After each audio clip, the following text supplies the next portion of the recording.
শর্ত ছাড়াই সরে যেতে চাইছেন ট্রাম্প। তবে হরমুজ প্রণালী না খুলে ইরান যুদ্ধ শেষ করার সিদ্ধান্তে জড়িত তিনি। অর্থাৎ হরমুজ প্রণালীর বড় অংশ বন্ধ থাকলেও যুক্তরাষ্ট্র ইরান ইসরায়েল সংঘর্ষ শেষ করতে রাজি। তবে ট্রাম্প নৌপথ খুলে দেওয়া ছাড়াই যুদ্ধ শেষ করতে চাচ্ছেন। এর পেছনে ইসরায়েলের কূটনৈতিক ও সামরিক চাপও রয়েছে, যাতে প্রণালীর নিয়ন্ত্রণ ইরানের হাতে না আসে। ট্রাম্পের বিরুদ্ধে মার্কিন ইতিহাসের বৃহত্তম বিক্ষোভের ডাক দিয়েছে আমেরিকানরা, যা মূলত তার সামরিক সিদ্ধান্ত ও যুদ্ধ পরিকল্পনার সঙ্গে সম্পর্কিত।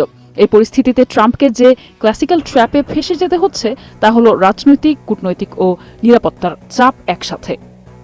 সংশ্লিষ্ট কূটনৈতিক মহল মনে করছে এপস্টিন ফাইল এবং ট্রাম্পের ব্যক্তিগত রাজনৈতিক দুর্বলতাগুলো তার পদক্ষেপ সীমিত করেছে। অর্থাৎ ট্রাম্পকে যেভাবে ইরান যুদ্ধ ও হরমুজ প্রণালীর নিয়ন্ত্রণ নিয়ে সিদ্ধান্ত নিতে হচ্ছে তা কেবল সামরিক ও কূটনৈতিক কারণ নয়, ব্যক্তিগত এবং রাজনৈতিক ঝুঁকির কারণে জটিল হয়ে উঠেছে। এই মিলিত চাপই তাকে ট্র্যাপে ফেলে দিয়েছে, যেখানে সরাসরি বা সহজ সমাধান গ্রহণের সুযোগ ট্রাম্পের হাতে আর নেই বলে মনে করছে যুদ্ধ বিশ্লেষকরা।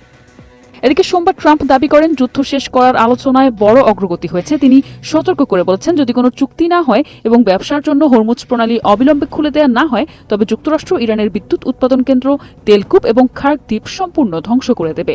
সম্ভাব্য স্থল অভিযানের প্রস্তুতি হিসেবে গত এক সপ্তাহে যুক্তরাষ্ট্র এই অঞ্চলে কয়েক হাজার সৈন্য মোতায়েন করেছে। এদিকে ইসরায়েলের প্রধানমন্ত্রী বেনিয়ামিন নেতানিয়াহু বলেছেন, ইরানের বিরুদ্ধে যুদ্ধে ইসরায়েল ও যুক্তরাষ্ট্র সাফল্যের অর্ধেকের বেশি পথ পাড়ি দিয়েছে। তিনি জানান, দুই দেশের যৌথ হামলাগুলো এখন মূলত ইরানের পারমাণবিক উপকরণের ওপর বিশেষ নজর দিচ্ছে। এখন কথা হচ্ছে, ইরানের কাছে বর্তমানে প্রায় 140 কেজির মতো ইউরেনিয়াম মজুদ রয়েছে, যা তার প্রাথমিক পারমাণবিক কর্মসূচির প্রায় 60% পূরণ করে। বিশ্লেষকরা বলছেন, যদি এই মজুদের ঘনত্ব 90%-এর মতো হয়, ইরান যে কোনো সময় পারমাণবিক বোমা তৈরি করতে সক্ষম হবে।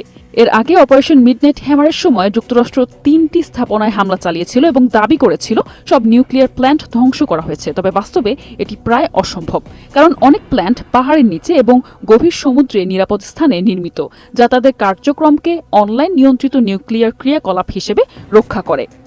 বিশ্লেষকরা বলছেন, যদিও যুক্তরাষ্ট্র স্থাপনাগুলো ধ্বংস করতে সক্ষম হয়, একবার ইরান যদি ইউরেনিয়াম মজুদের প্রক্রিয়া শিখে যায়, তারা আবারও দ্রুত পুনরায় মজুদের ঘনত্ব বাড়াতে পারবে।